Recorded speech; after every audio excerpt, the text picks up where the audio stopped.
Hello there, and welcome to part 3 of the Ashdon Reborn.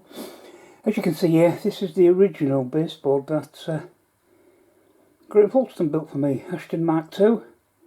It only ever saw action once, for a few minutes, but this is the board. You can see it's beautifully made. If I move along, this is the dumbbell end here, and this is actually, I thought about 24, but it's actually 30 inches wide. It then narrows to 17 inches, and it runs for about 7 foot, something like that. And then we come to the other dumbbell by the window again. Well, I've just cleared all this. It took me bloody ages. It was covered in junk. I vacuumed it, washed it, and now I've polished it, although you wouldn't think so looking at it, but I have, believe me. This is the little shelf where the controller is going to go, so ideally the fiddle yard would go there. Now I'm going to stop now just for a second, and I'm going to put the boards on that I'm going to use, because I'm going to lay the boards on top of this baseboard, and I'll show you what it looks like then. Alright, I've had to put the artificial light on because it's getting dark now. It's getting mid-afternoon here. Now this piece was originally designed, this top piece, this MDF piece, this was going to be an upper level for the end gauge layout Ashdon. So this would have sat above and the trains would have run below, and there was going to be a town scene on here. But of course it fits this area lovely. And I was thinking it would make a nice fiddle yard, but then I've been thinking again since then. Dangerous of me to think. Then the other boards, the 4 foot by 1 foot, run down that length in the middle. And then I've got another piece of board which I found here, which I have spare, same size, 8mm, but it's a bit bigger, you know, square wise. So I've got a run of 13 feet by 12 inches wide in the centre section, which is obviously 8 feet long. Now the controller is, this is the place for the controller, as you can see, specially designed for it. There's even the holes there where you can put the wires through from the controller.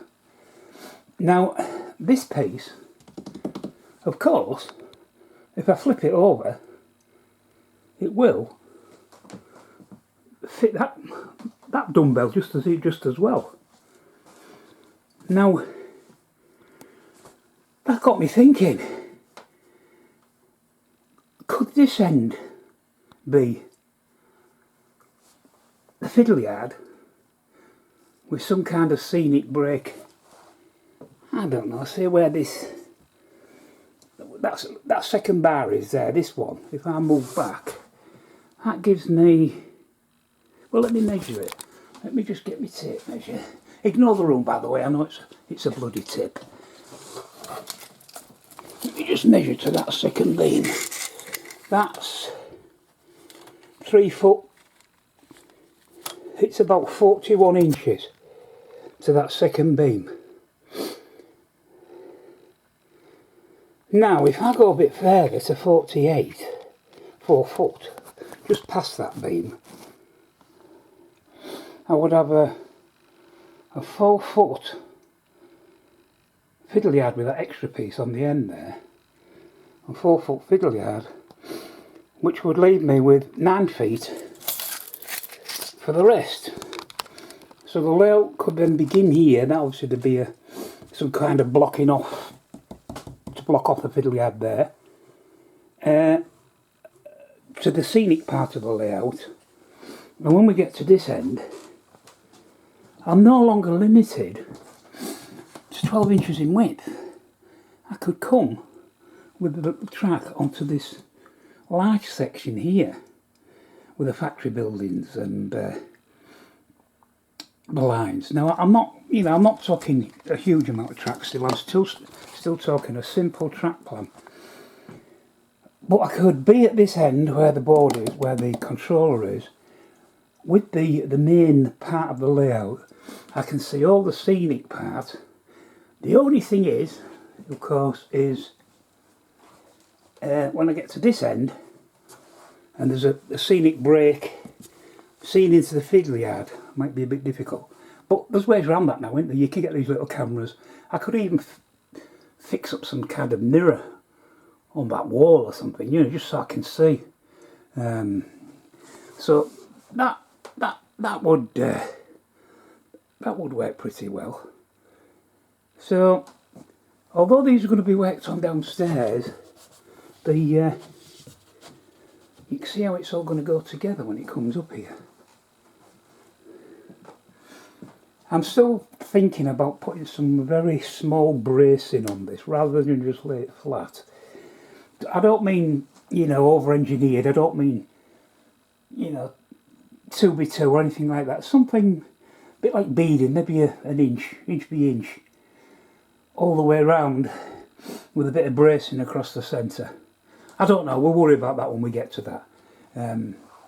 But it does allow me for more options if there is a bit of bracing underneath. Not only does it make it stronger, and if I just use lightweight inch by inch, it's not going to put too much weight, because I've got to carry these bloody things up and downstairs, and so I don't want too much weight. Which, yeah, so I thought I'd show you that, because once I'd cleaned the layout and I laid, make me Ashdon Mark II again, once I'd laid that board down, I thought, well, I could lay it down at the other end if I wanted, and then I found that other piece of board, so there was no need. So the business end of the layout, the pretty end, I'll get to sit in front of, and then the fiddle yard, our off scene, will be down there. I'm quite pleased with that. I think that's going to work well. These shelves above in the centre, that bottom shelf of each may have to come off, because there's that piece there. So that shelf, there's a shelf above with books on, but they're all right. That shelf with the Civilization Battle of Britain game, some Norman Knights I've been working on for the Crusades, that'll have to come off. There's a Heinkel bomber there and a Sea King, Royal Navy Sea King. Them two shelves will have to come down, but that's not bad. There's not much to shift there. I can find room home for all that, and it gives me a bit more height then, because I'm thinking of maybe the dark satanic mills and the tall chimneys. So I just need a little bit more height there, and that'll be it really. So that's my thoughts. I thought I'd share that with you while I was doing this, and I'll speak to you on the next one. Bye for now.